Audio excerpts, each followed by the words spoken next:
mid-80s. It's crazy. But it's a beautiful day here. Look, I am going to be as brief as I possibly can. It's Sunday, so you guys know where I'm headed. I'm headed to the lounge to behave like middle-aged men. And that entails everything, and I ain't telling you nothing. But it's my little escape. But anyway, look, you know the routine. If you like what you see and hear, if it's of any value to you, click the like button, click the share button so that other people can enjoy it.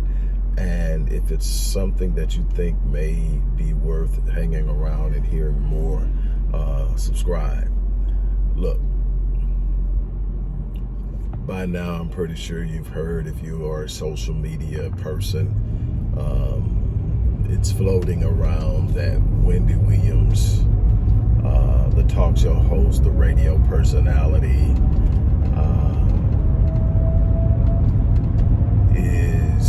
has been diagnosed with aphasia and dementia. Aphasia is a neurological disease or a neurological condition that impacts verbal expression and verbal comprehension. So it becomes increasingly difficult to form words and to understand what's being spoken to you. It's what Bruce Wallace is dealing with. Dementia, in its many forms and many causes, is a progressive, non-reversible neurological process where memory is affected, brain neurological processes are affected, ultimately ending in death. As a person who just buried their mom in the last few months, who was only 72 years old and a victim of dementia, who has an aunt, her sister, who is only 64 years old, literally 8 years older than me, a little less than 8 years older than me, who is now suffering from dementia, and, you know, talking with my cousins, her children, about that. That is an ugly disease.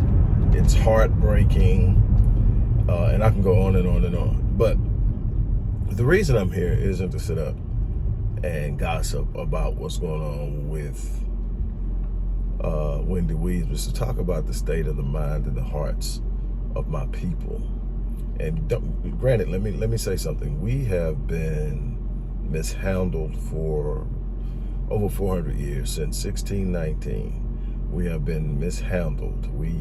246 years of chattel slavery, 12 years of Reconstruction, 10 to 12 years of black codes that didn't allow us to own businesses and take jobs, 12 years or more of convict leasing, where they convicted us for vagrancy because we didn't have jobs and put us in prison, and then leased us back to the plantation owners and other businesses that we had been freed from through the emancipation laws of the 13th Amendment, through 70 plus years of Jim Crow segregation, and I can go on down the line. We've been through it.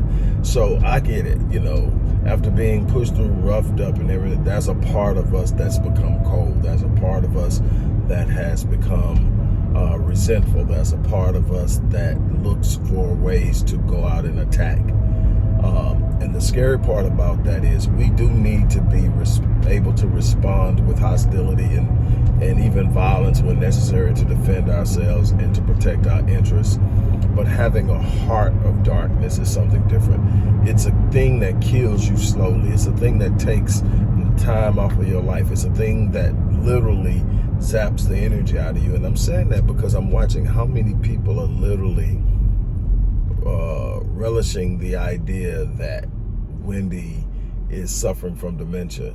And what they're calling on is all the things she's done in the past, all the things she said, and all the comments and the gossip and all of that. And, you know, I'm not a fan. I've never been a fan. I've watched how she's tried to pin people in. I watched her go after Judge Mathis. That didn't turn out well for her, but she did it. She tried him. And I've watched over and over again her do what she does, and she's not the only one that will build their careers on going after other blacks. And just, building it, to me, off of negative energy. And with that being said, I have no desire to relish in what she's dealing with now. I wouldn't wish it on my worst enemy.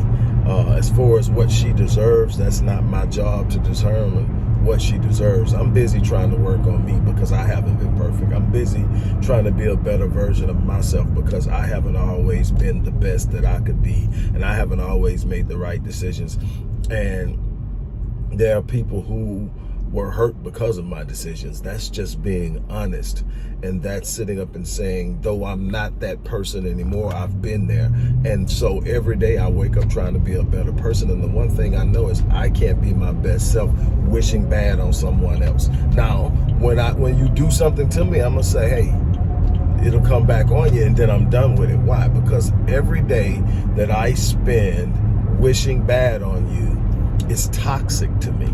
It's toxic to my emotional well-being. It's toxic to my neurological well-being. It's toxic to my genetic makeup and genetic performance. It literally messes with my immune system. It down-regulates genes, up-regulates genes, turns them on. All of this stuff is controlled by what I choose to focus on, what I give my attention to, what type of energy I choose to emit. And that's the thing that I want to really, truly point out here is she is who she is. She's who she was who she was. And what she deserves is between her and God and her life and the consequences that will naturally come back on her, because the universe has never failed to bring back to you what you plant. I mean, absolutely never failed. So with that being said, look, I'm good with just looking out for me. I wish her family the best. I wish as much comfort and peace as there can be in a situation like that, because I'm telling you that it is a ugly, horrible, mean thing, this disease, dementia, and it is, like I said, it's just nasty, and I don't wish that on anybody. But like I said, my reason for posting on this was that I'm really concerned about my people. My thing is, that's far too much for us to build. That's far too much for us to embrace in the positive sense. It doesn't mean that we don't call a spade a spade. It doesn't mean that we don't check the stuff that needs to be checked.